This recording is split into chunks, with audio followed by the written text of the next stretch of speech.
Hello and welcome back to the Dicebreaker podcast. This is episode 19. Any fun jokes about the number 19? It's Alex Lowley's favourite number, and I hate that I know that. You're right.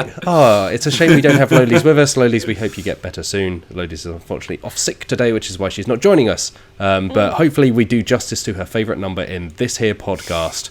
I am Matt Jarvis. I'm the editor-in-chief of Dicebreaker. I am joined this week by two of the team. I'm joined by Michael Wheels Whelan. Hello. Hello. Welcome back. It's been a little while since we had you on the pod. How are you doing? I've had a few busy weeks, so I've had to defer podcast duty to either Johnny or Lowley's. But yeah, I'm back, which doesn't mean I'm not busy. It just means that I'm less busy. So it's good. Yeah, I'm good. Thank you for having me on. Excellent. And of course, we have Alex Meehan. Welcome back. How are you doing, man? I am okay. That's the feel-good spirit we aim for on the Dicebreaker podcast. Well, okay, I'm so pumped up. Whoa! For the beans. Yeah, I feel like I should start making like blanker noises. You know, like when he's charging energy and stuff. Oh, Blanka from Street Fighter. Blanka ironically blanked on that reference.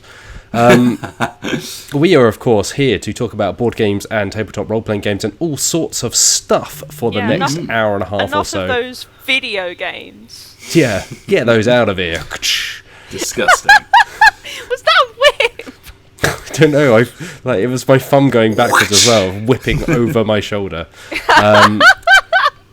But let's get rolling, because there's actually, again, it's been quite a busy week of news. But first of all, as we always do, let's open with what we've been playing. Wills, as it's been a while, what have you been playing? I have played the entire box of Sherlock Holmes Consulting Detective, the Baker Street Regulars, and it is one of the best things I have ever played. Wow. I am currently in the process of roting. Roting? Wow, it's been a while, gang. You've really gone back to Victorian England. I'm in the process, Governor, of roting a why you should play. Like why you should play Sherlock Holmes Consulting Detective, which is also sort of like here's the new box and here's why it's amazing. So it's written by a guy called David Neal.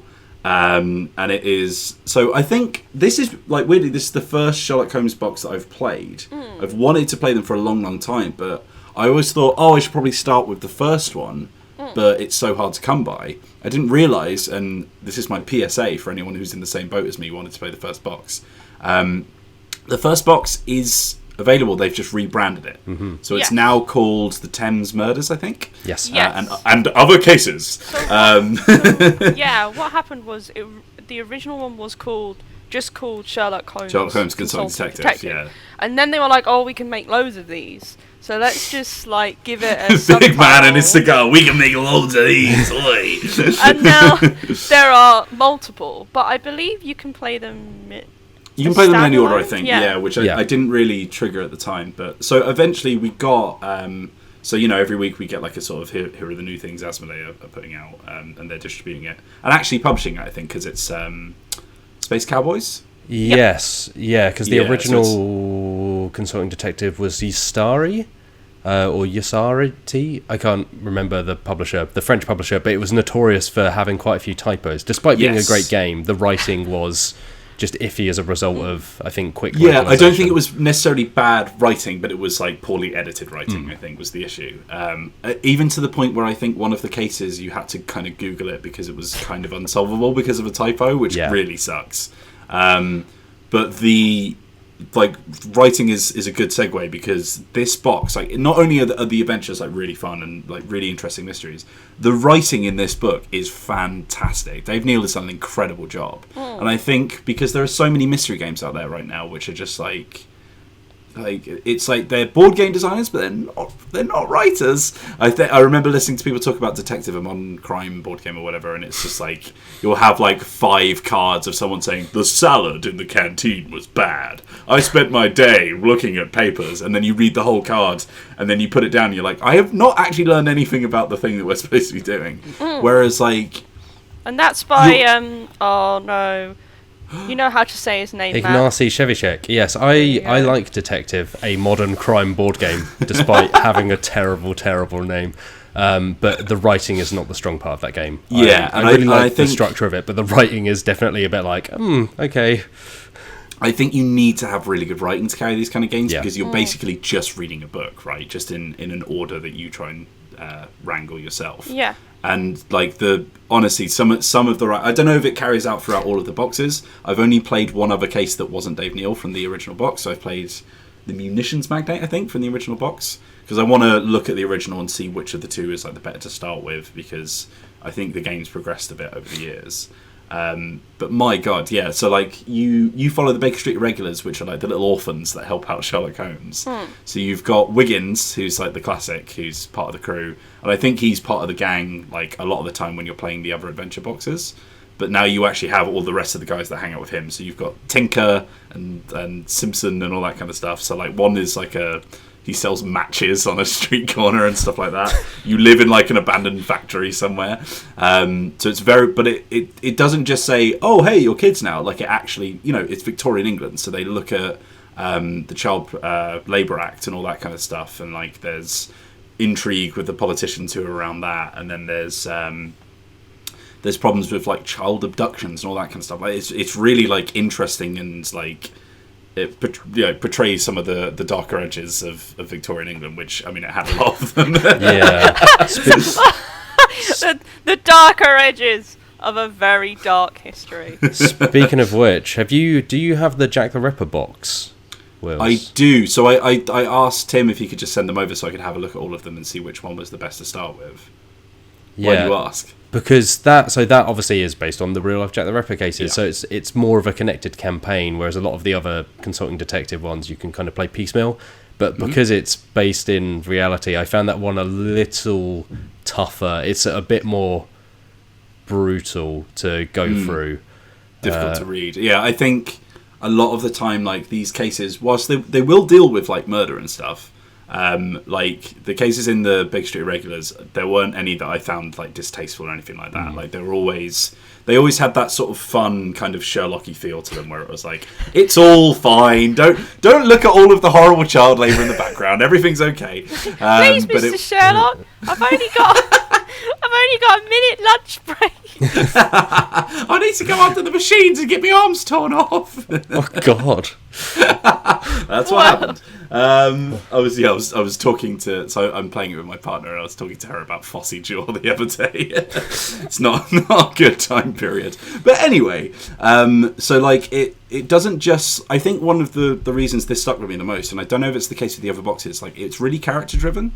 So like you have your list of informants, so you've got like Murray, who's the criminologist, and Meeks, who's like the pathologist and all that kind of stuff. And you'll go to them a lot of the time because they're your informants, right? So you might go to Lestrade to hear what the police know about the case. Or you might go to Lomax the librarian to look up some kind of encyclopedic research or whatever. And you'll get a real feel for those characters as they develop over time. So like one of them was Murray. I think it's Murray. It might be Meeks. I always get the two confused. But he always pronounces Wiggins' surname wrong. And I think he's done it like throughout the books and throughout the boxes. But like, oh, hello, Wibbles. Like, every time you come in. And like you can hear the voices of the people as you're trying to reason them. And I think that makes it a lot more fun to read out the parts of the book and stuff like that. For anyone who doesn't know how it works, essentially you've got it's very cool. So you have like this big box, you open it up, there is a big sprawling map of central London, all divided into districts and all sort of littered with all the numbers of all the locations you can visit. You've got a big book of like case leads essentially which map to those numbers. So if you want to go to see Holmes, he's in 42 Northwest, so you could turn to that part of the book and read the section, it'll give you clues. And then you've got like a directory of London, which has like all of the addresses for people and businesses around the city. And then you have like the Times, so you have the front page of the newspaper for the day.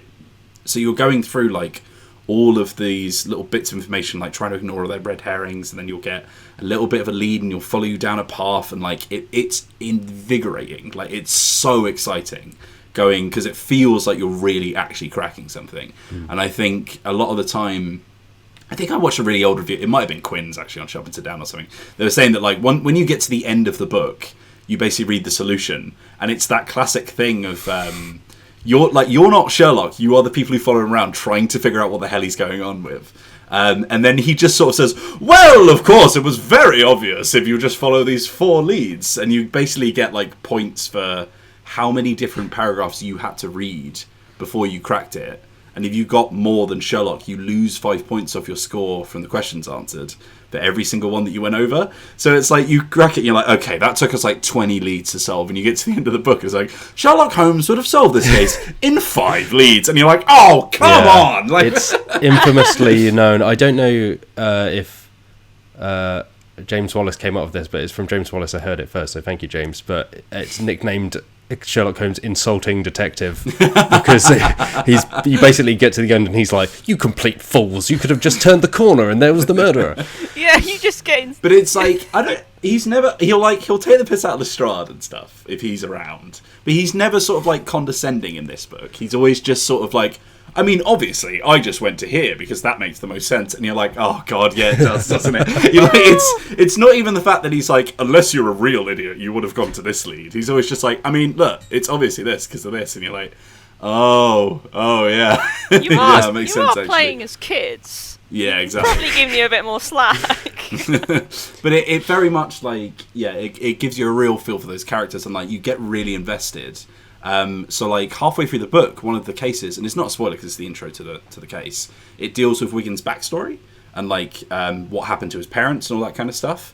And you get like this flashback, and there's like this kind of like, it's this quite sad flashback, and like I don't know if I've ever expressed this, don't really care about kids, but it's like throughout this whole thing it's like, oh, this tragic backstory of this kid, and I was like, yeah, whatever. And then like the woman who's talking is like, Henry, are you listening to me? Henry Wiggins, and you're like, oh, Wiggins. So like he's like really quiet throughout the adventure, and like you'll see him sort of contemplating and stuff, and you'll get little flashbacks, and it's like it's really, really interesting to like dig into the backgrounds of these characters, even to the point where like the hello WIBBLES character, like towards the end of the book, you'll be like, oh, is there something going on with him? Like you'll have to pick up threads and stuff, and I don't want to spoil it because it's a sort of secret thing. But at the end of the book, you finish it and you get like this big like end adventure. Number 10 is like this. It takes like hours and hours to play. It's amazing. You have to look through all of the previous newspapers and in the previous cases to work it out and stuff like that. And we finally got to the end of it, me and my partner, and finished it up, and it was incredible. And then we realised that like there was something that you normally do in other cases that it didn't ask you to do. And when we did that, we realised there were other things in the box that weren't part of the main adventures, that if you're incredibly smart, you can look back and solve an entirely new mystery. Whoa! Like it's crazy. And I don't want to spoil how you get to it, but like just know that there is more than meets the eye in that box. I had such a good time. Like genuinely, I'm starting to think it's my game of the year. Like I had so much fun. I don't know if it's just because I've never played Sherlock before, and maybe it's like this is just a good example of an already good game. But my God, I had a great time with it. Yeah, they are amazing. I think a lot of the cases do have that. Even if you don't get all the main kind of case solved, there's like, oh, where did this necklace end up, and things like that, where you can get a couple of they'll points have like if you secondary verge off. questions. Yeah, and I think that sort of rewards you for, if you're the kind of player who doesn't like to be like, oh, I don't want to go there because I don't want to lose points, you can make up. So I have beaten 100 points, which is like the Sherlock. Sherlock always scores 100. If you manage to score over him, then you're like, ooh, look how smart you are. Some of them I got like minus 30. But like, the reason we've beaten 100 points before is because although we lost points from the leads, the secondary questions, if you keep an eye out, there's always like another mystery that's happening that you can solve as well, kind of thing. So it rewards you for going down lots of different avenues and stuff if that's your play style. Yeah. Like, and we wanted to know all the details and stuff. So it doesn't feel too restrictive in that way. But yeah, I had such a good time. But it's such a pretty box as well. I think one thing that I noticed when going back to the original was that the assets don't look quite as nice as they do in the newest one. So that might be something to consider. You also get this nice little play sheet which tracks all the letters that you've circled and all that kind of stuff. Yeah. It's really good. And this, the Baker Street Irregulars is a fairly new release, is it not? Oh, like brand new, yeah. It's so like we found this weird mystery at the end of the box. I literally had to DM Dave, the writer, because nobody was talking about it, because I don't think anyone had really gotten there yet. Because obviously we probably had like a slightly earlier copy because of the press releases.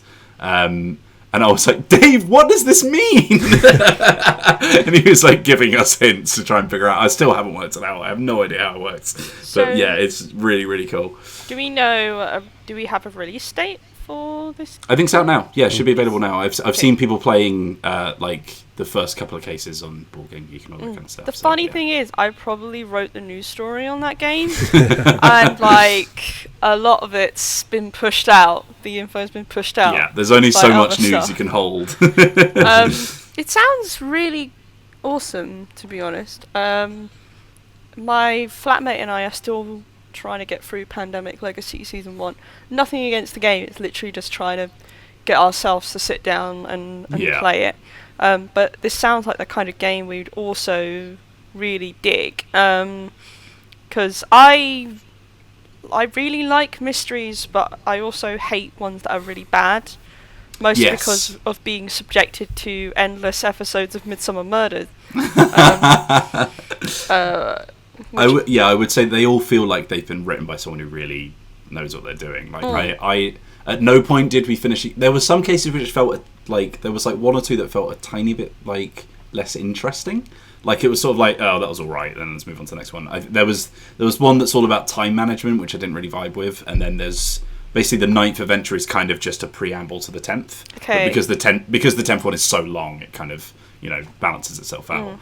But apart from that, like every case, when we solved it, I was like, oh, that was so clever. Like it never felt like whenever we worked something out, we never felt like, oh, what? We were always just like, oh, like it always had that kind of eureka moment, which I think is really important in these kind of games. And it's really interesting because like series like Detective are kind of really going in that app supported direction of being like, oh, you can look around and see the crime scene and things like that, and I'm not wholly against the idea of that. In my opinion, I think a perfect medium would really work in terms of having little things like that, but like the strength is in the writing and the mystery itself, and like having that book and those letters you read, I think genuinely add a sense of authenticity to it. And I also think if they had added like some really heavy app based stuff to this game, it would have felt weird with the setting. It would have like really clashed. So I think them sticking to purely paperback physical is like a really good move. Did they have any like little like bits you could open and like little objects and things like that, or is it just books? Yeah, it was never like you didn't open a casebook and it was like, whoa, what's this weird implement? There were definitely like detailed illustrations of like open books, which like you might have like a ship passages ledger or something that you could sort of scan through, and then when you get to the end one, you get so many of those. Like the book is like, we recommend you take photos so that you can look from like without having to flick around. So like we had like we just had like an iPad and took photos and just like scanning through all the stuff. Because I really like the idea of, and I've seen quite a few games that are more escape room style, like having little items that you can like use as clues, or like just imitation letters that you open. And I think that is really imaginative, and it adds a really cool sense of immersion, especially in a setting like this. So I think it can go in too much in that way though, like where it's just all gimmicks. Yeah, so I think that the strength of this game is in the writing, so like they focus on that, and like there are some cool gimmicks in the other ones in this sort of genre, but I think sometimes you can, like you said, you can get lost in that. Yeah. And you kind of forget the whole reason that you're doing this kind of thing, I think, which is just to have a really good mystery to solve and have some good story around it, All right. Meehan, let's move on to you. What have you been playing this week? So obviously Fort. This is probably going to be the last time for a long while, because I obviously had to play that game a lot. This is the last time I'm playing Fort. Yeah, but I mean, we played it for the stream last week. We did. Which Had a good you time. Can watch on our YouTube. I got absolutely bodied. You can watch that. You can watch Will's getting bodied on our YouTube channel. I won. No. I was going to say that mine's not much of a spoiler because I was doing bad from like the first 5 minutes, but yeah, we've just kind of revealed the end of the stream. Yeah, well. We're not here for the destiny. It's not about the winning or losing, Wills. It's about the taking part. It's about the journey. That's right, Matt. Watch the stream, please. Boy, what a journey it was. Yeah, and then I obviously played it around that as well, and my review went up Friday. As it's probably fairly obvious to people, I really like that game. Fully recommend it. If you like deck builders, if you like games that encourage interaction between the players, if you like really well designed and cute looking games, I would advise you purchase a copy, or at least play one. Good stuff, Leader Games. Well done. This makes up for Vast. So wow. Nah, it's fine. I should be the last person to bring up that game. I've also received a copy of this. I'm sorry for the listeners. It is a copy of the new D&D source book for Mythic Odysseys of Pharaohs, which is out now, I believe. I think so. Spoken with true confidence. I think it came out in late July. Yeah. And before I received this book, I did a very fun interview with the lead designers behind the game. I would remember their names. Isn't it on the book? It's fine. They won't resent me for it. Oh my god. We're professionals here.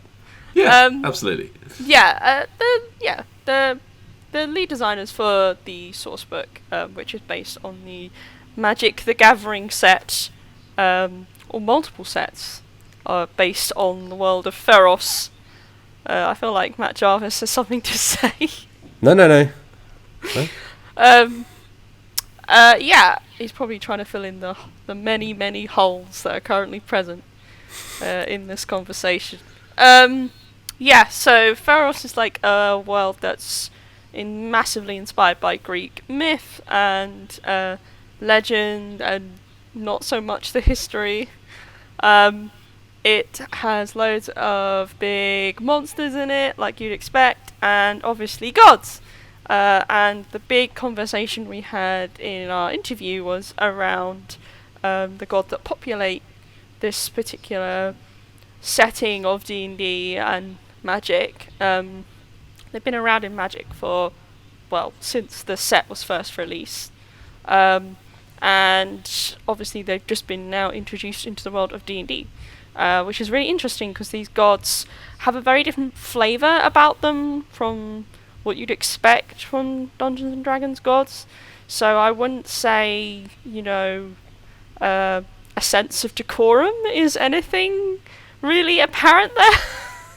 They're very much in the Greek style of god, meaning mostly mean and very self-centered, and pretty much just interested in humanity as a way of sort of doing their bidding and having a good time.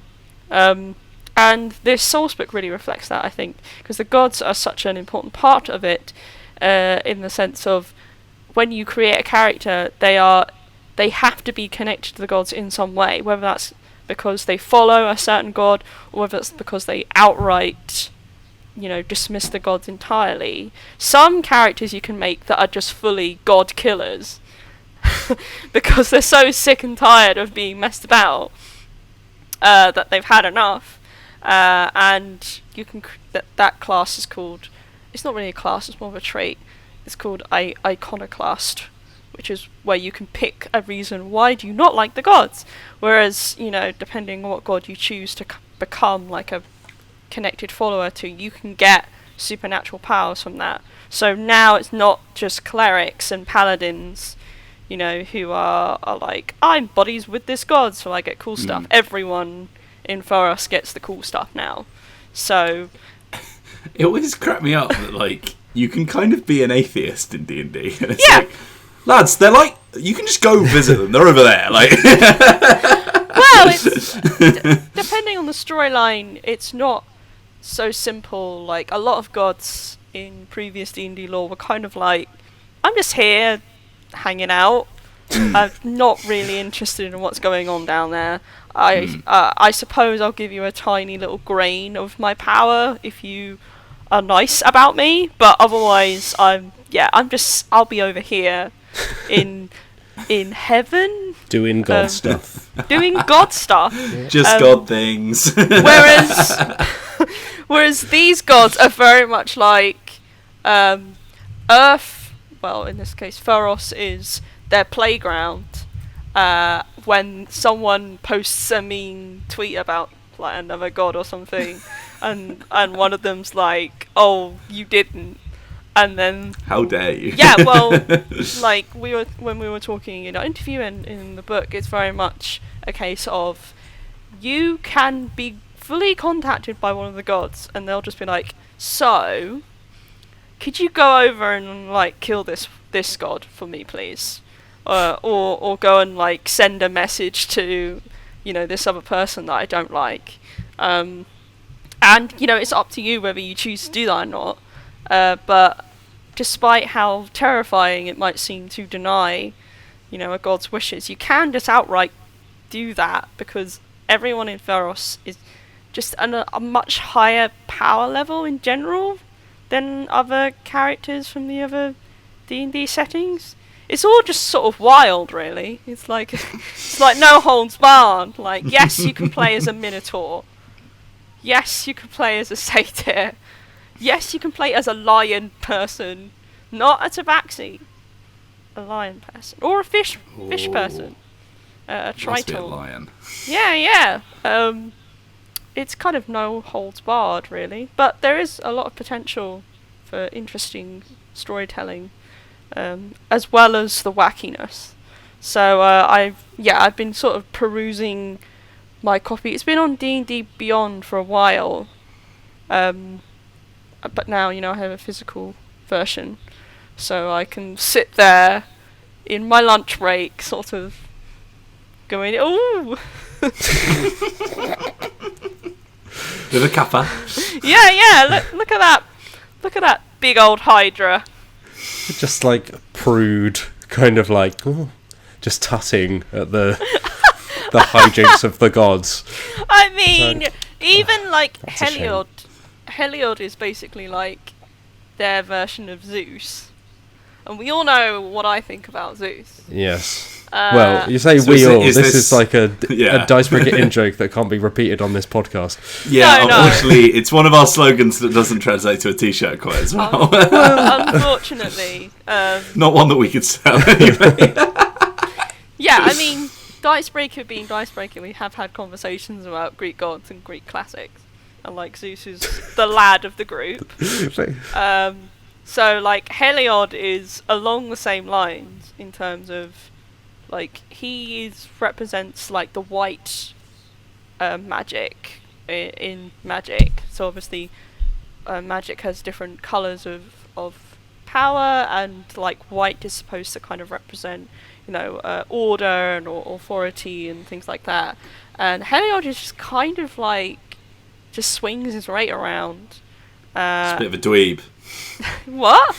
Bit of a dweeb. No, he's like more of a lad.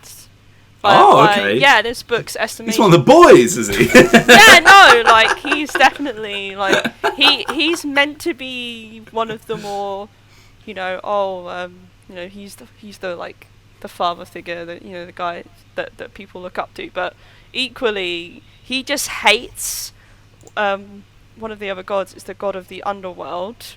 There's a link there. And he doesn't really hate him for any particular reason. He just really dislikes him. And the god of the underworld is kind of like, yeah. Like, some of the gods will hate the others for no apparent reason.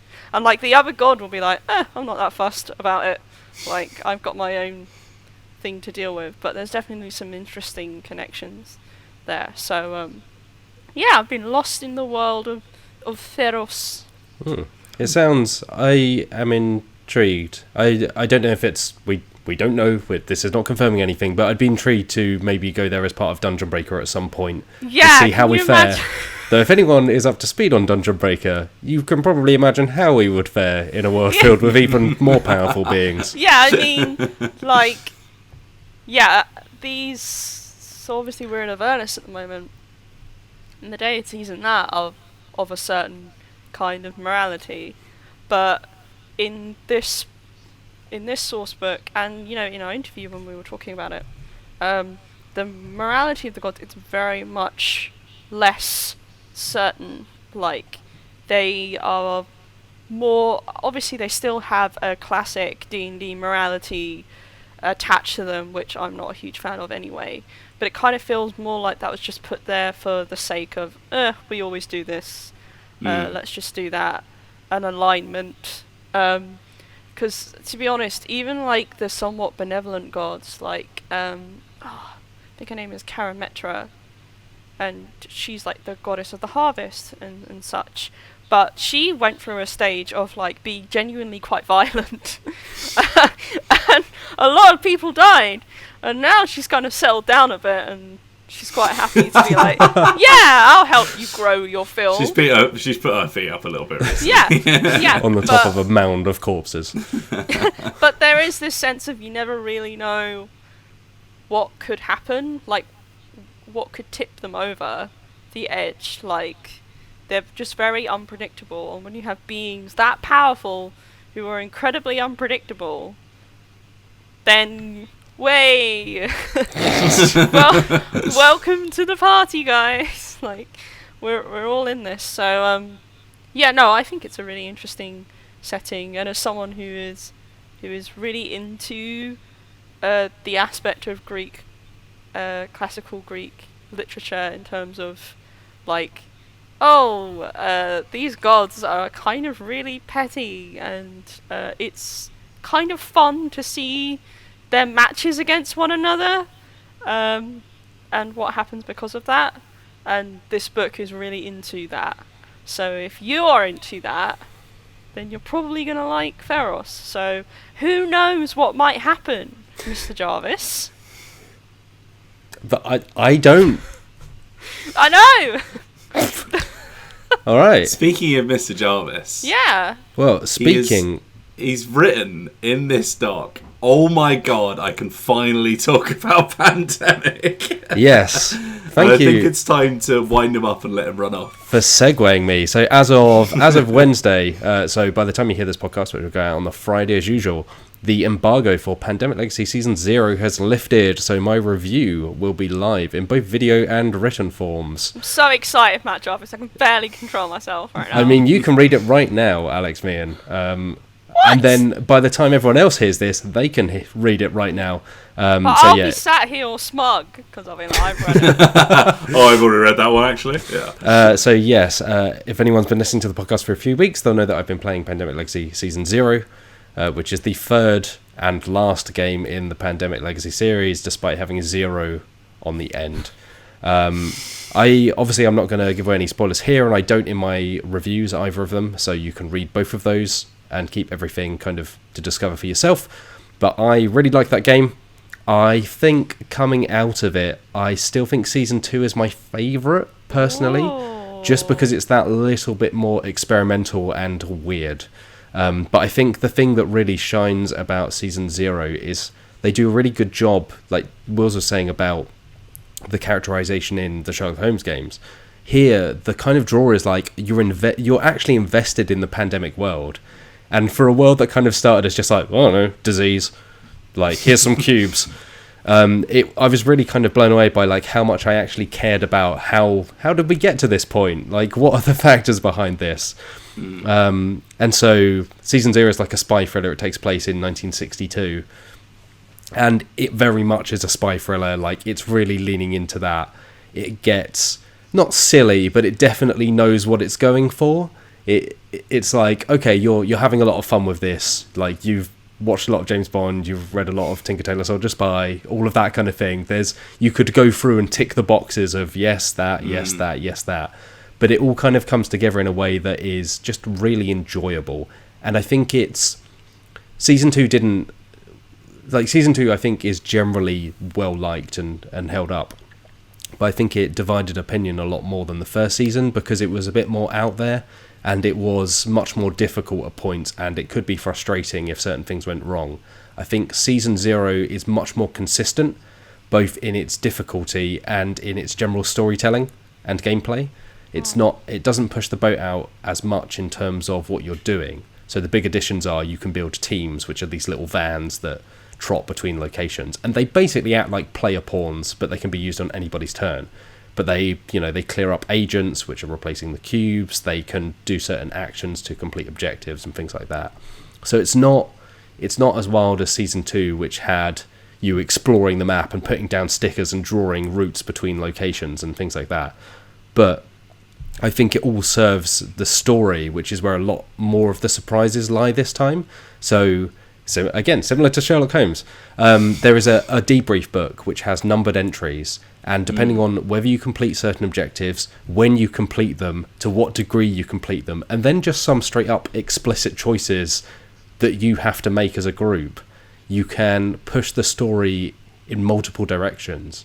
And the games before had this. You could have certain things where you managed to do something or didn't manage to do something, but things would generally kind of railroad back into one place. My cat is clawing me in the side. That really hurt. She really wants to hear about Pandemic Legacy. Just like Matt, you will not stop talking about Pandemic. I'm sorry, Holly. So yeah, I think Season 1 and 2, they generally they railroaded you back onto the main plot line a little bit more. And this still has, if you don't complete a month, certain things will still happen, as they will happen for everyone else, but there's a lot more kind of granularity in, okay, we pursued, so there are two main objectives at the beginning of the game. Again, no spoilers. There's the Soviets are developing a bioweapon called Project Medusa, and there's a missing US agent called Sabik. And those objectives are how you start out, and they are kind of the two main plot lines at the beginning, and you can kind of progress them at different speeds and take them in different directions, so you could focus on just one or the other. Different things will happen as a result. And yeah, it's really hard to talk about without saying what happens, because I'm kind of itching to speak to people and go, what happened to you? Like, what happened when you made this decision? Did you do that? So you wouldn't say there's a potential of you're just travelling through Belgium and then suddenly there's a man on the road and he's like, please, I really need a bagel. And then you're like, do you give this person a bagel? And then if you don't give it to them, then I don't know, the world just blows up. There are no there's no really trying to answer that question. There's no one from Belgium requiring a bagel on the side of the road. I can confirm that. But there are, like I say, there are more explicit choices that happen during the story. So both outside of missions, because you have a kind of M-like handler called Coop or Cooper.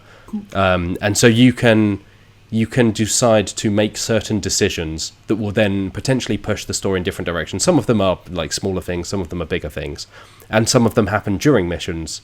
So we chose to go after this rather than that. Generally, you can do, like I say, it's much more consistent in its difficulty. So we only had to repeat a game in 1 month. So if you fail a game in the first half of the month, you then get a shot at the second half. But we only had to do that once. And obviously we were playing with 2 people. We had played a lot of Pandemic. We played both the Pandemic Legacy. So there's all kinds of variables. Experts here. Let's not go that far. Experts in the field. But just for context, if you're coming into this completely fresh, you might have a different experience. But on that note, I would also say don't start with this game necessarily. I was just going to ask that, yeah. So I think, like I say, it's still a really good game. I think it actually is closer to original Pandemic than Season 2 particularly. But I think its best moments are where it pays off on you having played Season 1 and 2, and then certain moments will happen that reference things that happen in the future, and you'll go, oh wow. Whereas I think if you started with Season 0 and then went on to 1 and 2, it just wouldn't have the same impact. And I think some of the general kind of gameplay improvements as well would feel a bit of a step back. Yeah, not a huge one, but it would be enough of a I kind of already know this. And like a lot of those games is the surprise. So I would go 1-2-0 still. It's like you don't watch X-Men Days of Future Past before you watch the original trilogy, because then you won't get some of the cool references in Days of Future Past. Sure. And and you never watch X-Men Apocalypse, which leads me on to the other game I've been playing. I was just going to say, you do though play Yakuza 0, because that is a good jumping on point. Yes, yeah. But yeah, in this case, I would go 1-2-0, and if you want more full thoughts, so much to that? Read my review or watch my review. But I think it's a really good game. I think it's a really good finale to that trilogy.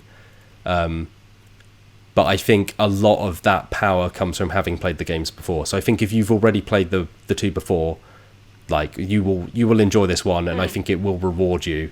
And if you haven't played any of them, I would start with 1, because it's still a bloody great game. 2 is really, really good. Bloody great game. Bloody great. And yeah, you just know that you've got a really good time ahead of you. And that's my kind of thoughts on Season 0 in miniature. Hey, what was this other game you were going to segue and make? So ruined that. The awkward segue from X-Men Apocalypse, which is a film you should not watch, is the other game I've been playing is WWE Royal Rumble card game. Oh, you telling me that's not good, Matt? Well, you can be cynical all you like, Wills. But it's from Ravensburger, who have done a number of decent kind of pop culture licensed games. So they did the Villainous games, obviously based on the Disney stuff.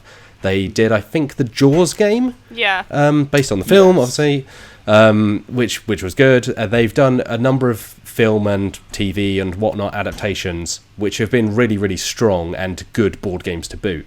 WWE Royal Rumble card game is not one of those. I'm devastated, Matt Jarvis. I really am. So I was holding out all hope. I'll sum it up quickly. So the Royal Rumble, for those who don't know, so WWE, obviously professional wrestling. The Royal Rumble is probably the best kind of big event that the WWE does, because it's basically all of wrestling crammed into a couple of hours, where every 60 seconds or 2 minutes or something like that, a new wrestler runs into the ring. There are 30 wrestlers. If they are thrown out of the ring and both feet touch the floor, they are eliminated. So it's like a last person standing kind of thing. So it's a really fun. The rule? If both feet touch the floor, because there have been. If you land on your back, can you crawl back over? Absolutely. So there is a fantastic wrestler called Kofi Kingston whose kind of thing each Royal Rumble is he'll land on his hands and walk on his hands, or he'll land on a chair, like a desk chair, and then scoot around and get back in. Stuff like that. He is incredible. Could you technically Flores Lava your way back as well? Yeah. So I think he has landed on like the commentating, like the commentator's table before, things like that. So yeah, they have fun with it. But it's the best thing about it is you see kind of all the storylines of all the wrestlers in very short bursts, because as someone runs in, the commentators will be like, my God, that person's got beef with this person. And they'll basically sum up the last year or so of storylines, so you don't have to watch endless hours of wrestling to understand and appreciate why people are feuding or why two people might team up briefly. But anyway, the card game has 30 wrestlers. It's classic wrestlers, so it's people like Macho Man Randy Savage, younger Taker, young Undertaker rather than old. Jake the Snake is in there, yes. Yeah, Jake the Snake. Unfortunately, there is also Hulk Hogan, which is a very unfortunate inclusion for various reasons. But he is back in the Hall of Fame now, so they've kind of, washed over that a bit. Back in the Hall of Fame when he should be in the toilet. Yep. But the rest of the lineup is kind of the people you'd expect. There's like Steve Austin in there. There's no The Rock, so it cuts off kind of at a certain point. But yeah, the fact there's no Rock is a strange oversight. There's no John Cena, anyone like that. No John Cena either. But there's like Hacksaw Jim Duggan and Andre the Giant. What about Mankind? Mankind is in there, yes. Hell yeah. As Mankind, rather than Cactus puppet. Jack or anything like that. So anyway, this card game is basically, you have a wrestler, you have a hand of cards, they are moves, you play the moves to attack certain other people, you point them at each other, you all reveal at once, they do certain damage. If they play a block card, they can block them. Like, certain cards will let you follow up with a combo or do your signature move. Once you take a certain amount of damage, your wrestler gets eliminated, you have to swap to a new wrestler, you go for all 30. It's rubbish. We've probably spoken about it more than it deserves, to be honest. I think the main thing is there are some really great games about eliminating each other. So, like Dungeon Mayhem, the D&D card game, I really like that. You have a unique set of cards for each class. They feel like those classes. This just feels like essentially blind luck at some point. Like, if you don't have any block or reversal cards in your hand, there's no way you can really stop anyone attacking you. And when you're playing with multiple people, you can obviously discuss who you're going to attack, but really there's no real reason to team up because there's no strategy behind it. There's nothing you can really do that's interesting. Doing your signature moves requires drawing a certain card, so you could go through the whole time and just never really get to do any of the interesting moves, and they're not that interesting anyway because they're just basically more damage or like very bland effects. So it does not accurately reflect the drama of an actual Royal Rumble, Mr. Jarvis. Exactly, yeah. There's no fun in it. It's just a bit boring. You're telling me there's no card I can play that allows me to do a handstand walk back into the ring? Kofi Kingston is not in this game, unfortunately, so no. Well, no, I'm out. Yeah, I'm out. Also, they gave... Not that I was ever in, Also, they gave Undertaker the choke slam, and really, the choke slam is Kane's finishing move, and the Undertaker should have Tombstone Pile Driver. But that is the least of its problems. It's basically just a bit of naff game. But that's the other thing I've played this week. So, hey, if you're into wrestling and you're into board games, don't buy that one. Yeah, buy it. Seek out a copy of... What would you recommend? Sorry, yeah, Matt Jarvis. No, that's... So, WWE Superstar Showdown, which I think is actually out of print now, is not an amazing game, but it's certainly decent. Like, it's all right. You find it very difficult to say these titles without a big smile on your face. I mean... well, WWE Superstar Showdown, Alex Meehan, is fantastic. It's because I've spent enough time around you all to know that as soon as I launch into discussion of something like wrestling or Dragon Ball Z or something like that, I'm just adding another thing to the list of things that will pop up at some point in our Slack channel with me photoshopped onto. I would say I know very little about wrestling, and the thing is, Jake the Snake, I don't actually know anything about Jake the Snake other than the fact that he's called Jake the Snake, but I love the idea of him pulling out an actual snake. He does do that. Does he actually do that? Yeah, Jake the Snake. He used to bring a bag with a snake, and it was his gimmick. So he would have a snake and he would put it in the ring. So yeah, he absolutely had a snake. And then the other person's like, "Oh, I'm gonna get why is there a snake in here?" That's wrestling. It's both exactly what you expect. I love how Joe just dropping the snake on the. Be like, there you go. So yeah. If you're into wrestling, sorry, Wells. I was just do you watch Super Eye Patch Wolf on YouTube? Because I feel like... I do not. You should probably search him up, because I feel like there is a Venn diagram of interests, and you and him are perfectly aligned. Yeah. He makes good videos as well. I'd recommend him. I'll check it out. All right.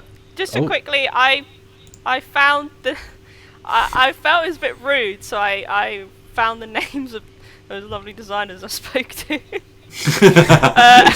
It's James Wyatt. And it's Wesley Schneider. So I wouldn't worry. I mean, if we're honest, they've already tuned out. They were so upset. I just felt like maybe I could just make up for it. Should we do some news? Yeah, yes, let's do some news, because we've spent quite a lot of time covering what we've been playing this week. So we're going to have to run through the news very quickly. We've been recording for 51 minutes already. Although we did have our classic preamble for about 20 minutes. This is what happens when we bring you on, Wills. Yeah. You're the reason this podcast is so long. I'm a talky boy. Can't help it. No, it's always good to have you, and I love Sherlock Holmes, so honestly... It's a delight to chat. Yeah, I mean, I'm going to be basically reiterating all of those points in the video, so look forward to that. Mm-hmm. There's no segue that works between Sherlock Holmes or wrestling and this news, so I'm just going to run straight into it. The ENnie Awards have been announced, which is... It's ENNIE-MENTARY, my dear Oh, that's Jarvis. pretty good.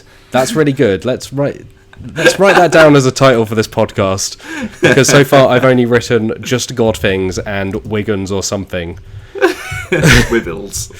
The ENnie winners. Awards. The Yes. ENnie Awards, Mr. Jarvis. So these are kind of the most prominent role-playing game awards kind of around. They happen each year around Gen Con, which of course Gen Con didn't happen physically this year. Gen Con Online happened. We were a part of it, in fact. The video team played Codenames with ProZD. Which you can see the video on our YouTube channel now if you missed it. It sounds like it was a lot of fun, and you invented a new speed round version of Codenames. So yes, go check that out. But let's not get sidetracked anymore. Let's do this news. So, ENnie Awards announced. The big winner this year was Mork Borg, which is a really distinctive looking RPG. I think we talked about it on the last one we were on. I remember...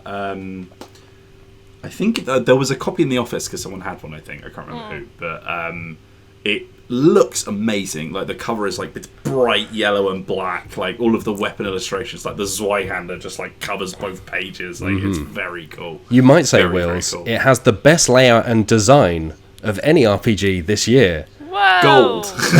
Gold, yeah. So it picked up 4 awards, all 4 categories it was nominated in. So Product of the Year, Best Writing, Best Layout and Design, and then a silver medal in Best Game. So the ENnie Awards, for those who aren't familiar, kind of have like gold and silver medals for each of their categories. Speaking of the writing, one of my favourite things, I don't know if I mentioned it last time, but one of my absolute favourite things from that book is like the way that they give you the classes. So like... you have like an archetype or whatever that you play as your character, and one of them is like this guy who just loves biting people. And the opening line is, "You have between 20 and 30 friends who never let you down. Your teeth." That's very good. Oh, it's so good. Profession: biting. Bitey person. So that picked up silver in Best Game, gold in Best Game. So to clarify, that's different from Best Product. So Best Product is kind of an all-in-one package kind of thing. So like the way the rulebook looks, the like physical nature, like any accessories, all that kind of thing. So Mork Borg, Best Product of the Year. Best Game of the Year, Alien, the role-playing game, obviously based on the film, which we have a review of on the website from last year by Richard Jansen-Parks, who was very positive about it. It sounds very interesting. It's kind of got like a cinematic mode as well as a kind of more traditional, just like a campaign mode. So you can kind of play more like a movie. And both of those games are from Free League Publishing, which might be a familiar name from Tales from the Loop, the role-playing game, as well as various other bits and bobs. And they also kind of picked up they won an award as well, right? Fan favourite publisher. So all of the ENnie Awards are like public voted rather than jury voted. So Free League really scooping them in between Mork Borg and Alien. Just quickly rattling through. So another big winner, kind of I think the underdog winner this year was 1,000-Year-Old Vampire, which is a solo RPG. It's amazing from the looks of things. I really want it's incredibly expensive, but the physical edition is like this hand weathered, like beautiful book, because it kind of plays like some of the journaling RPGs that I said about in my list of the best solo RPGs, which you can look up on youtube.com/Dicebreaker right now. Little segue. But it has essentially like a sort of like choose your own adventure style book where you'll flip back and forth a number of pages based on a dice roll and then answer the prompts on that book. So you've got kind of like hard written stuff rather than drawing a card and it saying here's a sort of open-ended thing. It'll be a lot more sort of specific, and then they'll also progress if you ever come back to the page and stuff. It's really, really cool. I really want to give it a go. I've got the PDF just sort of sat on my PC ready to roll, so I'll be having a look at that at some point. Yeah, so it indeed picked up the top awards for best production values and best rules. So it's by designer Tim Hutchings. It does look incredible, and it was runner-up in Product of the Year, so behind Morkborg. But I think it's just interesting. Maybe it's because of the circumstances of this year, but to see a solo RPG, kind of, I think often they're more overlooked than your kind of more traditional group RPGs. It did seem like this year's Ennies was a lot more like cast a wider net of stuff. It wasn't just like, here's another big roll some dice and kill a goblin RPG. It was like, no, actually here's some cool stuff that is like really inventive. Yeah, like even Alien, which is obviously based on a pretty popular existing piece of media, like, you know, I think it's still intriguing, just like the possibilities you can have with a property like that. And, you know, other than, you know, it sounds like it's done really well, and I love Alien a lot. Like, that in line with Morkborg and 1,000-Year-Old Vampire, like, horror is, it's charging Horror is a big thing in solo RPGs. Yeah. It's a very, very popular genre, and I think it makes sense because it's like it's something that it's that kind of like telling ghost stories around a fire kind of vibe, isn't it? Yeah. On like a reverse angle from that, if you'll allow me to do a segue here, Matt. Oh, go for it, Will. Hellboy RPG has been announced. Yes. So based on 5th edition D&D rules, and you'll allow me to just sum up my feelings by going. Yeah, so this is very recent news. So it's from the publisher that made the Hellboy board game, which actually was all right. Like I think that game's pretty decent. But this is based on the comics rather than the movies, at least. Well, it would depend on when you said that, Matt Jarvis. If it was based on the movies, it would depend on which movie you're talking about. Because if you said Guillermo del Toro's masterpiece, Hellboy 2: The Golden Army, then I'd be like... Yeah, if it comes with some kind of voice modulator that turns you into Ron Perlman, then obviously I'm going to play it. It's actually super meta, and you just play as Ron Perlman. Yeah, playing as Hellboy. So it's from Mantic Games, who did the board game, which came out last year after a Kickstarter in 2018. Board game, pretty good, like really good, dungeon crawler. This sounds like you'd expect. You play as BRPD. So the Bureau for Paranormal... No, sorry, BPRD. Bureau for Paranormal Research and whatever. Bureau into Research of Paranormal... Oh, of course, they put it backwards. Anyway, BS. You're X-Files agents. So, yeah, you're part of the same group as Hellboy. You are not playing as Hellboy himself. Yeah, and I think this is like one of the many reasons where I'm just like, why? Like, you don't like love Hellboy because of Johnny got some armor on with a gun who's walking around in the background. You know what I mean? Well, and I think like, sorry, carry on. No, I was going to say, just to be for clarity and context, there is the suggestion some classes or backgrounds may be able to have supernatural abilities. Yeah, supernatural. Yeah, hang on, let's back up here. How far are we backing up? Are we going back to the start of the podcast? You mean to tell me that I can't be a fish man? I can't confirm that, nor can I deny that. That might be possible. Confirm or deny that, I'm afraid. I'm raising the roof, Matt Jarvis, if that happens. Gosh. Well, I might not even play this, but I'm still going to raise the roof. Well, we're getting up in arms, but there's not loads of detail just yet. They say you can have some... Sorry. Let's make this news section really short. Oh, never mind. Let's get up in arms about this RPG we don't know that much about. I just want one thing I want to point out is that the reason that I immediately started snoring when reading about that was that Hellboy is really cool, and I think the art is amazing, and I love Ron Perlman and all of that kind of stuff. However, I always am skeptical about an RPG that uses a pre-existing system and then just rewrites it into a new setting, because it always feels a bit like, you know, you're supposed to marry the mechanics of the setting. Like, that's what makes RPG so good. But also, if you're going to use any system, why D&D? Why D&D? For the love of God. Why is this not Gumshoe? I think is the big, you're investigators. Yeah, or Forged in the Dark, or anything. Like, it's just, there's so many other systems that I feel like would be better suited. Yeah. Why D&D 5th edition? For the love of God. So yeah, but we will know more when the Kickstarter lands later this summer. There's also a quick start that they've announced that will come alongside the campaign, so you'll at least be able to give it a shot for yourself, or at least read through the rules before you decide to back it or not. So yes, with that out of the way. Speaking of games that are just the same thing again, there's a new second edition of Seven Wonders coming out. That was a very good segue, Matt. This is particularly apt because there's not loads that's new in it. It's basically a kind of visual overhaul, and they've tidied up the rules a bit. But obviously, Seven Wonders is a much beloved game. They describe it as the most awarded game or board game ever. Which I think is like, where's the proof for that? Like, I'll tell you what, Matt. I've got the original box in that room, and like literally, it's really ugly because all of the sides, it's like a square box, right? And the top is the art, and the bottom is the sort of blurb and whatever. Literally every side panel is award. And it's like, okay, lads, calm down. Do you remember that Batman Arkham Asylum cover where it was all the review scores like plastered over it in red? It looks like that. It's horrendous. Yeah, like I'm not discounting that it's like Seven Wonders is a great game, that it has a lot of awards. I just think it's a weird line to run with where it's like most awarded game of all time, and it's like it's most spoken about board game in all of human history. But it certainly has sold a lot of copies. It sold more than 1 million copies, so I'm sure Seven Wonders second edition will be A, good, and B, sell a bunch. Yeah. That's the story. It is out.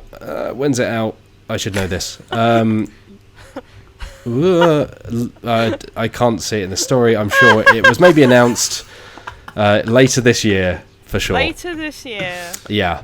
That's a direct quote there. Editor-in-Chief, Dicebreaker, Matt Chalmers. Hang use on. that in your articles. Mr. Whelan, I'll have you know that you leave Miss Jarvis alone, okay? Sorry, I'm already swinging because I've been ragging on D&D. Yeah, we filled our quota of banter this week. Let's move on to hard news. More hard news. Alex, Meehan, you wrote this story about Dungeon Fighter, another new edition of a game that is 10 years old. I did. Yeah, Dungeon Fighter is 10 years old, apparently. And it's a dexterity game where you roll dice over a target board and you try and deal a certain amount of damage to different enemies. And they're releasing a new edition in 2 different versions. So each version is kind of based off a different kind of campaign with like a weird mechanic for each one. So there's like a nature-based one where the dice are made from wood. I don't 100% know whether they're actually made from wood, but apparently they're bouncy. And then the other one is more like a kind of fire volcano style setting, and I believe the target board is kind of slightly different from the default one that's in the other copy. It's fun. Yeah, no, I like Dungeon Fighter. It's a good game. So yeah, I've not tried it. Yeah. I'm a big fan of dexterity games, as you can see, because I just scrolled down the article and then there was my face in a video about dexterity games. Yeah, so hopefully this will make it more available to people, and they've added a few extra things as well, like new monsters and being able to level up, etc. So there you go. And that's Kickstarter, right? Yes, September. Cool. It'll be all on right. Kickstarter in September, and it's due to come out next year. Excellent. Another, not a new edition, but another game that is appearing in a new form. Alex, Meehan, you also wrote this about Santorini, New York, which is a ridiculous name because those are 2 different places on the globe. Yeah, I know, right? They're That's like writing Birmingham, Mumbai, or something. They're 2 very different places. Pros Birmingham, Mumbai. Yeah, so there is a new game from this in the Santorini series, which started quite a long time ago and then was officially published as just Santorini, and it's about being Greek gods and building up the city and having one of your followers be in the highest point of the city. It's got fun little physical blocks you can stack up. So it's like a fairly light strategy building game. And they were like, let's set it in New York. So essentially, from what I can tell, the game is basically the same as the original Santorini, but instead you're in sort of early 20th century New York, and there's like skyscrapers and the Statue of Liberty, and I think you have to play cards which are numbered to decide who's going first that turn, and then you discard whatever card you played. So obviously there's a strategy involved with playing the right cards at the right time, and whoever reaches the top and has the Statue of Liberty, owns it, is the winner. So looks. And that's how New York was built. That's how New York was built. Yeah. Yeah, it does. Like it sounds like there's a couple of changes, but compared to the nice, clean white buildings and blue domes of Santorini, an island known for its beauty. Not that New York is not attractive, but they've gone with the whole apartment box. Depends where you go. Yeah. It's very, and the colours are all weird, like muted bronze and dark blues and greys. It's nowhere near as visually arresting as. And you don't have the cool Greek god stuff as well. So why couldn't you just put that in New York? That would be much more interesting. I will say that the mobile version of Santorini is very good. If anyone hasn't played it before, it's very polished and it's very good looking. And that game it's cool. Moving on, with a bit of a run of awards, it being the summer awards season. The Diana Jones Award, which I think is probably a name that not a lot of people know. It's kind of more of a prestige award, even. It's quite well known in the industry, but I think it's mainstream kind of. If you're an average kind of person into board games, you probably haven't heard of it compared to maybe the Spiel des Jahres or other Game of the Year awards. So Diana Jones Award is kind of it's named after. So if you're wondering who Diana Jones is, they're nobody. Yeah. The Diana Jones Award is named after its own trophy, which is a Perspex pyramid containing the last unsold copy of the Indiana Jones RPG released in 1986 or 4. It's big fan of that. Huge energy. Yeah, so it's this burnt fragment that just says Diana Jones, and the pyramid also contains some of the infamous Nazi TM tokens from that game, where Lucas, which tried to publish it, obviously having the rights to Indiana Jones, tried to basically trademark every last word in the RPG, including the word Nazi. So that's a bit of background behind the award and why it's called that. But it's a really interesting award because it doesn't reward particular games, although it has been given to games. It basically is just given to something its full name is the Diana Jones Award for Excellence in Gaming. So it's a consideration of something, whatever it might be, that's made tabletop gaming excellent in the last year. So it's gone to designers such as Eric Lang in the past. It's gone to games like Ticket to Ride and Dominion. It's gone to general concepts. So a couple of years ago it went to actual play. So playing RPGs online like Critical Role and Dungeon Breaker and so on. So it's very unpredictable, and it's decided by a secret jury of kind of industry professionals, most of whom are anonymous. So a few names are known. So there's I think Peter Atkinson, the founder of Wizards of the Coast. There's John Kovalik, who's the illustrator of Munchkin. People like that. They've publicly revealed that they're on the jury, but most people are unknown. So this is all background to the fact that this year it was given to Black Excellence in Gaming. So it was awarded to obviously just black creators, black designers, black professionals in the industry, the tabletop industry, and they picked out a couple of dozen black creators, designers, publishers, members of the tabletop industry to represent this, but awarded it to, I guess, the concept of black excellence in gaming as a whole, and kind of acknowledged that it was much overdue. They actually made a really good statement about the contributions that black creators have made to tabletop gaming. It's the individuals who were named aren't just people who are currently active. There were some kind of people who were involved in the formative years of the tabletop industry. So the late Cliff Jones, Cliff C.J. Jones, who is one of the co-founders of Wizards of the Coast, obviously publisher of D&D and Magic the Gathering nowadays, who passed away sadly a few years ago. And then currently active designers such as Eric Lang and Mike Pondsmith of Cyberpunk RPG fame, but not just big names either. There were some indie designers, so Orion D. Black, So they are an indie designer. I think they... I can't remember the name of the game. I'm so sorry. But it's on itch if you look up around. And then like Dice Tower contributor Mandy Hutchinson, founding members of Rivals of Waterdeep, which is a D&D actual play group. So Tanya DePass and Sharif Jackson. So like I say, more than 24 different creators, but awarded to the concept of black excellence in gaming as a whole. So yeah, it's a really interesting award, and it's one that's always, like I say, the Spiel des Jahres we discussed a couple of episodes ago, and Kenner Spiel des Jahres, although there can be some surprises, they always go to games. They're always kind of like this game is popular or this game has done something interesting. I think that Diana Jones is always one of those things where if you're just that little bit more interested about how the industry ticks, it's always interesting to see what comes up in any year. But obviously this is extremely well deserved, and as they say in the statement, kind of long overdue. So yeah, I would go and check it out, and I would check out that list of creators that they have named, and check out their work.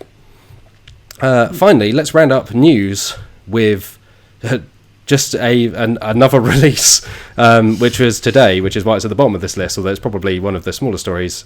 Alex Meehan, The Great Dalmuti. Dalmuti? Something like that. Was that a yawn? Even listening to the news, you just... It was... No, it was a cough. I had a little tickle in my throat. Yeah, the Great Dalmuti Dungeons and Dragons edition, essentially. It's a trick-taking game based off President. I only realised sort of what it was actually when I was reading through the rules again. I was like, oh, okay, no, I know what this is.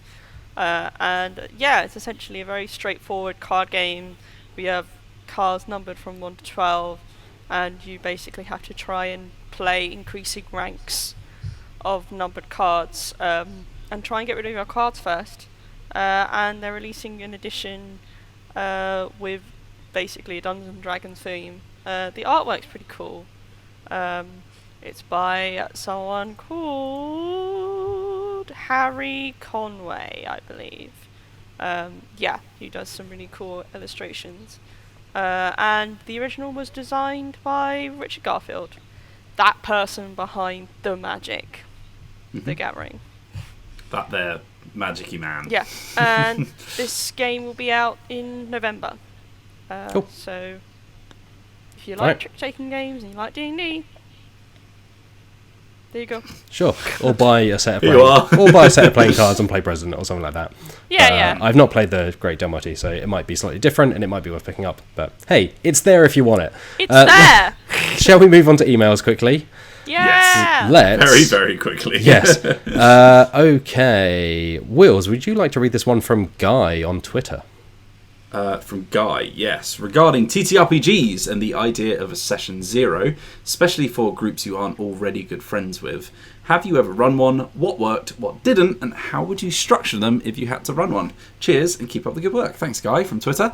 I think with session 0s, I tend to lean towards the sort of Blaze in the Dark session kind of theory, where you should just drop people in the action into something that's not part of the main kind of story that you're trying to tell. So let's say that, you know, it's literally supposed to be like a prologue, like a prequel, right? So you're supposed to just be letting these characters get to know how they interact with each other, whilst also letting the people playing those characters get comfortable with playing with other people, right? So I think you should just put them in a really low stakes, like low complications kind of adventure that they're already right in the middle of, so they don't have to be like, you know, who's the leader right now? Who's going to sort of take charge on this kind of thing? Or who's going to be the person who's like the face of the group or whatever?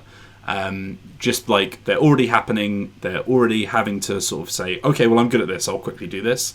And I think just sort of putting people in that kind of situation where they're already having to cooperate because they're physically right in the middle of something that they don't fully understand just yet. It lets people just sort of take away some of the social anxiety and stop thinking about, oh God, am I doing this right? And just think, oh, okay, well, I need to do this right now because I'm the person who's good at that. So I will now speak up and say my piece and all that kind of stuff. And then it kind of also I think one reason I like doing this is it kind of highlights people who immediately go, "Oh, I'm a bit uncomfortable now," because then you can see that and you can address it and you can help them out and you can give them time to breathe without having to take time out of the main adventure that you've planned, right? So if you go straight into, hey, here's this big thing I wrote, or here's this big module booklet, here's the lore of this entire place, here's the big bad who you're trying to face up against, here's the town that you're in, here's loads of NPCs, everyone will just be going like, whoa, okay. So I think you just need to let them dip their toes in the mechanics and the world a bit and get to know each other, and then just once you get to session 1, then you can just start dumping the exposition on them, and I think they'll feel a lot more comfortable with that. That's usually my sort of go-to. For sure. I think you don't have to worry about it being overly coherent for the reasons you were saying. It's if you are okay, let's say we're trying to climb a wall, here's how you do a test, and then be okay, now you're facing a thing. Don't worry about trying to necessarily tie it together narratively, because that also gives people the space to go oh, this is essentially a tutorial, I can speak up about something, rather than feel like they're going to interrupt the narrative or say something that feels out of place. Whereas if it's just a little okay, let's do a general kind of test, let's do a bit of combat, let's do whatever it may be for whatever rule system you're using, you just break it down into chunks like that. And if after half an hour of these little kind of bite-sized bits you want to do a kind of more a slightly more structured mini kind of session, I think that's fine, but don't worry too much about having to, like Will said, don't worry about having to plot out too much or having to have an arc of some kind within this session. Just make it purely about getting to grips with things. I've never planned a session 0 for people I don't know, so I wouldn't really be able to contribute to that much. But I would just throw them in a fairly low stakes situation, maybe like a tavern or whatever, depending on what setting you're in. A brawl or something, just maybe have some NPCs interact with them, but very much give them opportunity to just interact amongst themselves as their characters, and then that would give them an idea of whether it's important that players gel well with one another, and sometimes certain players just don't. So that session 0 can help work out whether that is the case or not. So that's what I would do. Fantastic. Meehan, would you like to read this one from Will? It's Will. Yeah, it is Will. Hi, Will. Hi, Will. Will asked, podcast question: what concept in modern board game design would you like to see just go away completely? For me, I'd like to see hundreds of minis games go away, yes please. Nicely designed tokens and standees are often more evocative, plus you can fit more on shelves. I very much wholeheartedly agree with that, Will. Yeah. Stop shoving miniatures games on Kickstarter, please. The worst thing is that they're not miniatures games as well. They're a standard board game which happens to be full of plastic, and I think a lot of the time it ends up just being a lot of gatekeeping as well, because you end up having this board game which is relatively simple but costs 120 quid because it's got a super detailed resin model of a pig from a fairy tale book, and it's why did you do this? I find it's rare that minis add anything to game. There are occasions where it's okay, you just have minis for the player characters, and it's these are a nice touch, but they're never essential. Never, ever essential. No. Unless you're doing a miniatures game, in which case, that's fine. But that's definitely one that I would agree with. Yeah, I think the other one, just a general kind of thing is re-theming things to just be blandly fantasy. Yeah. There have been a number of games where it's just a really interesting original thing, but I guess the theme maybe didn't take with a wider audience, so they just make it some kind of bland, just kind of bland fantasy. Or they just license it. Yeah. One thing I really noticed with Fort is that's just such a great theme. Why don't we see stuff like that more often? It's just so. It not only is it relatable, because we were all kids once, but also it's just so that really stands out. Rather than that I think is a really good example as well, Meehan, because that could have been you're recruiting soldiers to an actual fort. And like the original was about like Romans, right? And it's like, although animal Romans, you know what I mean? Yeah. It could well have been that, and it would have been a lot more boring for it. Like, the theme is so much more interesting. Theme isn't everything, and a lot of designers aren't really that fussed about theme, and that's fine. Like, they're very much mechanics driven. But like, then I think that's where the publisher needs to step in and be like, okay, let's make something great with this. And sometimes they do, like with, Barren Park. Great theme. Stop. That's really great, because I would rather play a game like that than just generic amusement park game. Well, like Point Salad is such a nice little thing. Yeah. People would think, vegetables, it's really boring. I'm like, actually, I think it really works with the cute kind of cheeky feel about the game, and obviously the pun. And again, it's not something you see much of, whereas, like fantasy, sci-fi, even like sci-fi horror games are becoming a dime a dozen. And it's like, I really like that theme, but at the moment it just feels like it's, like, just, there's a billion of them. Yeah, like Nemesis, Alone, all, like, there just seemed to be a run of, it's Alien. Yeah. And, these things change depending on, like fads, just like anything, or like, chasing, something that's done very well, or like, or certain, like, what's the word, like things that are kind of popping up in the general community interest.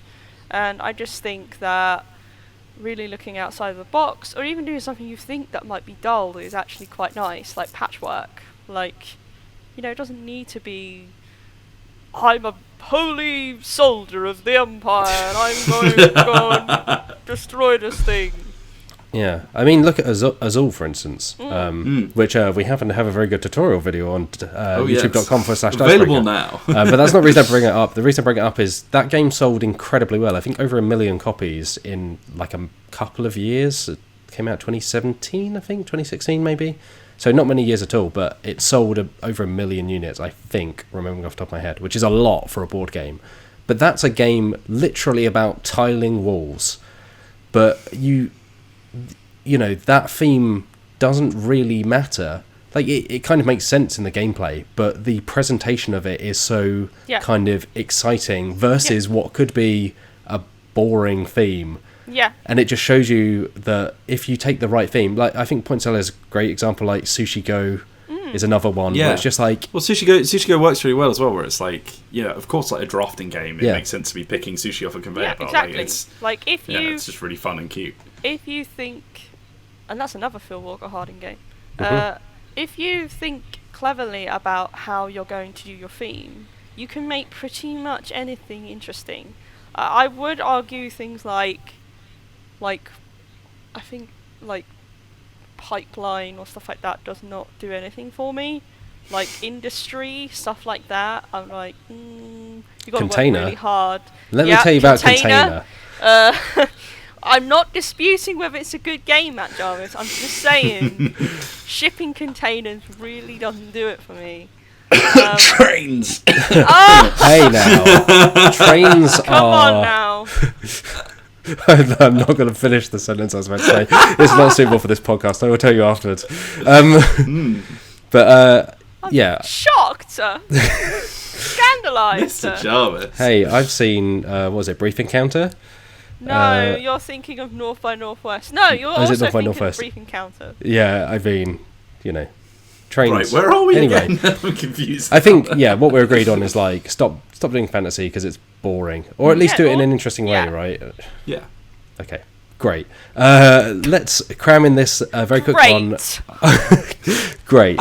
Let's not hear any slander against trains, which is the main reason we're moving on here. David Williams, which RPG rule system is your favourite? I.e. Lasers and Feelings is the one that David has thrown up. Thank you, David. Blaze in the Dark's really good. It's really good. I keep coming back to it. If I were to name one other than that, though, it would be... Oh. Somebody fill in. I love Gumshoe. I absolutely love Gumshoe really as a system. It's super simple, but it's really evocative of investigation. Trail of Cthulhu, as anyone that's listened to this podcast for a while knows, is a game that I absolutely adore. It's just really simple. It does of course you don't have to roll for this because you already have knowledge in it, but then you can spend extra points to get more information by essentially applying your knowledge. It's a really smart system that's really simple. I also love Powered by the Apocalypse. I've been playing a lot of Monster of the Week. Apocalypse, I'm not a big fan of Apocalypse, but I feel like I've talked about that before, so I won't go into it. We've already eaten enough time on this podcast. It's just created so many great games, like Monster of the Week, and Root was fun, and I think it's just got a lot of versatility and it's very straightforward, which I really like. I would say my personal pick would be Dread. I talked about it a billion times on this podcast, but it just really does things to me, that system. My God. Like, what kind of, like, genius takes a Jenga town and be like, you know what we can do with this? Oh, sorry, non-branded... A stacking blocks tower. Block tower. And just like, we can make this into a functioning RPG system that works so well with survival horror, and I just love that, like, the physical manifestation of tension. That's just so clever. I just think it's awesome. Yeah, you've spot my memory there, Meehan, because I forgot how much I love 10 Candles as well. 10 Candles. Such a good rule system. And that's that, I think, going back to the whole debate about, like, don't just slap another theme on an already made system. That was something that was built from the ground up to deliver that experience in every single aspect of it. The way the candles work, the way the dice work, everything is built to make your characters feel like they're losing control over time, and everything's falling into that sort of tragic horror, and it's perfect. I love it. I think systems like Powered by the Apocalypse, for example, are great because they can be versatile and they can fit. They're very like moddable. Settings. But also, I really like RPG systems that are built for this purpose. Like, this is what they're great at. This is what you use it for. And I'm like, and I still need to investigate loads of RPGs that are like that. I know there's a few. It must be off my head, but I know there's some that are like built around, like I know it's very similar to Dread, but like Star-Crossed. Yeah. Really, I really want to play that, but like maybe other RPGs that are just about, oh yeah, you're just here, like not to go out battling, not to necessarily go out on wild adventures, but just like, I don't know, you're here to establish a relationship with this person in a really fun way that plays around with the genre. There's one I'm quite excited about called Wonder Song, which is becoming a Kickstarter very soon, I think. I think it's either started its Kickstarter or it's on the way. But that's got that similar vibe, Meehan, where it's like, these aren't like adventurers, these are normal people having like normal sort of like, you know, excursions, and you're telling stories about real people, but also they're animals, and it's like, you know, it's just that it exists as a you know, something that doesn't have to just be a sort of like, you stab a goblin, roll a d20, okay, here's the result. Like, RPGs have progressed past that point, I think, now. You know? Not every RPG needs to be like a massive 10-year-long campaign. That's what I'm saying. Like, those ones are great, but you can also have just ones that are built to just last an hour, or like a single session or something. And I just think variety, you know, like variety, experiment with systems, do wild stuff, like this server has ghosts. Did I say that correctly?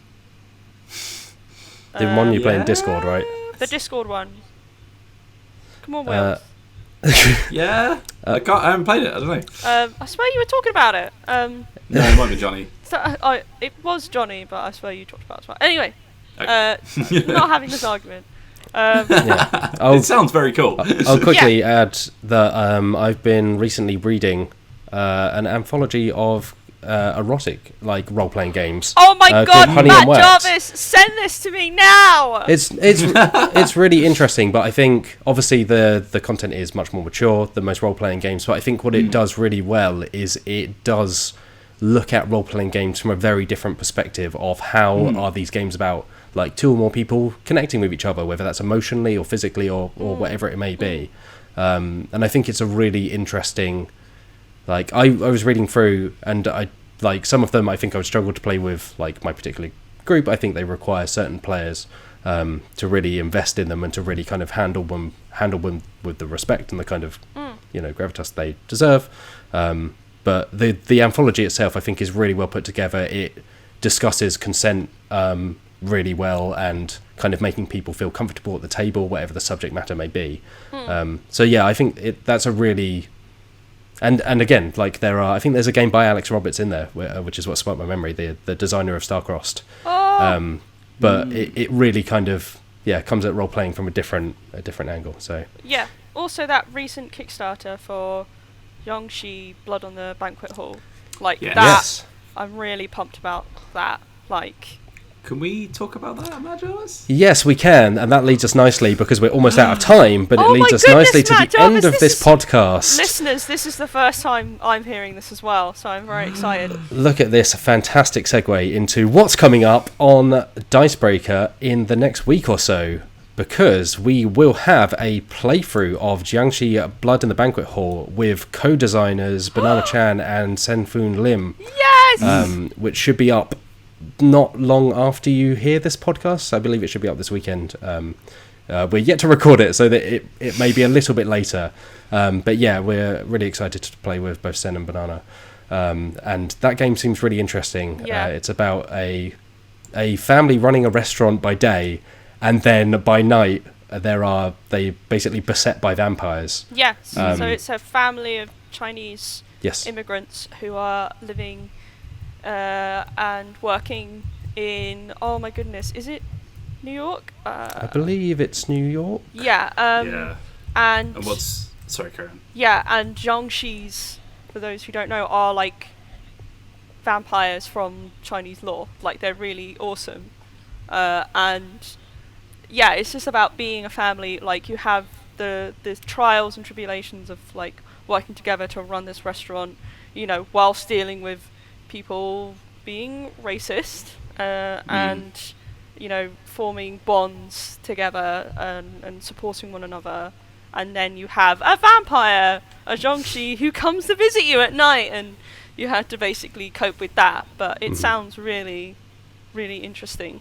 Yeah. It's very, very cool sounding. I'm really excited to play it. Yeah. I think it does a great job of... So Matt sent around a PDF of a portion of the rulebook, which basically talks about, like, how do you play a very specific sort of racial character, i.e.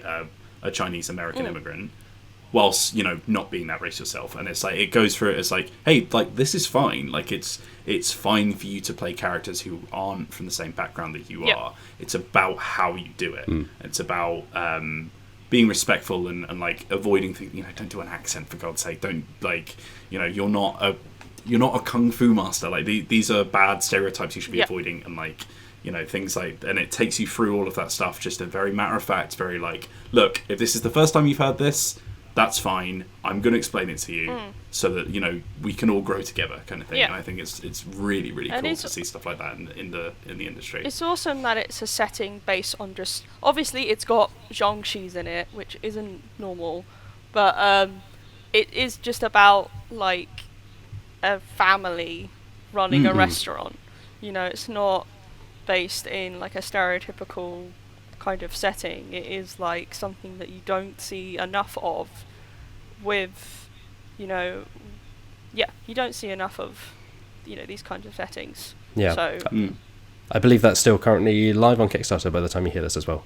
Yeah. And it just says one of America's Chinatowns, circa 1920. So okay. Cool. But yeah, that playthrough should be live very soon. And Wills, what else do we have coming up on youtube.com/Dicebreaker? Well, Matthew Jarvis, we have coming up on youtube.com/Dicebreaker. Of course, your Pandemic Season 0 review will already be up on the channel by the time this is live. We also have... so I think Dungeon Breaker is taking a back seat for this week because we've got some illness, so that is the slot that Jiangxi will be filling, so that should be tomorrow after this, you've heard this, hopefully. On Sunday, we should have Alex Lowley's review of Fort, provided that she feels better. And then next week, we're hopefully going to be continuing our playthrough of a Blades RPG session that we've done for a special event as well. So have a look out for that, which is very cool. Yes, so the exciting. Metaverse. For the If Metaverse. you want to go check out the Metaverse, we will be part of it. And we have some exciting other bits coming up around PAX Online and EGX Digital, which is in September. So keep your eyes out for those. There'll be announcements pretty soon, but we've got some fun stuff lined up. And then on the website, as I mentioned, we have a written review of Pandemic Legacy Season 0, which will have some of the same points as my video review, but in a different kind of form because it's text rather than video. So maybe go into a little bit more detail there. Already up, we have Dan Jolin took a look at Mazes and Monsters, which is a film from 1982, Tom Hanks' first starring role, in fact. Oh, really? Yeah. 26-year-old Tom Hanks, and it's very much of the era. It's based on a book of the same name, which was based on a real-life case of a student who went missing in some steam tunnels. And essentially it was around the time of the Satanic Panic. It was kind of contributing factor because it was believed that, well, it was known that the student had been playing D&D, and so a lot was ascribed to that. But it's a really interesting kind of look at the backstory of both the real-life kind of tragedy that inspired the book, and the book is schlocky as anything. It really kind of plays up the, the Satanic Panic stuff was. But it's a really interesting look at that and kind of how that then led to the movie and kind of what became of the movie. And obviously, everyone knows what became of Tom Hanks. Yeah. But everything else out the back of it. So that's a really interesting read. And then we'll have the various news articles each day. We've got some various guides and lists and whatnot coming up for recommendations. But you can expect to see much more on Dicebreaker.com and youtube.com/Dicebreaker. And if you're interested in getting some Dicebreaker merch on the summer range, Matt Jarvis. well, this is not part of the new range. I am wearing the Big Deck Energy shirt, a classic by this point. Yeah, because Matt Jarvis does indeed have Big Deck Energy. Which Wills and I now have to coordinate our wardrobe so we don't wear on the same day. I genuinely, I had to ask Matt if he was wearing it today because I knew he would. And we couldn't be wearing the same, so I'm wearing Death Grips instead. Excellent. Just mixing it up a little bit. So, yes, but if you're interested in getting some of the new summer range of merchandise, that's dicebreaker.myshopify.com. There's water bottles and mugs and hoodies and shirts and all sorts. And we'll have some more joining that range sometime in the future. No details yet.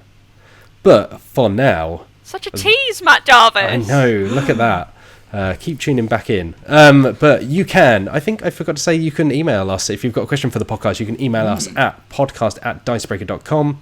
You can find us on social media at Join Dicebreaker and on Facebook and Instagram as well. But you can find us back here next Friday on the Dicebreaker podcast. But until then, I've been Matt Jarvis. Thank you for joining me, Alex Meehan. It's been delightful. Thank you for joining us, Wills. I don't have a signature sound, I'm afraid, but you're very welcome. It's been a pleasure. Thank you for joining us, all of you listeners. Until we meet again, stay safe, wear a mask, and have a lovely day. Bye.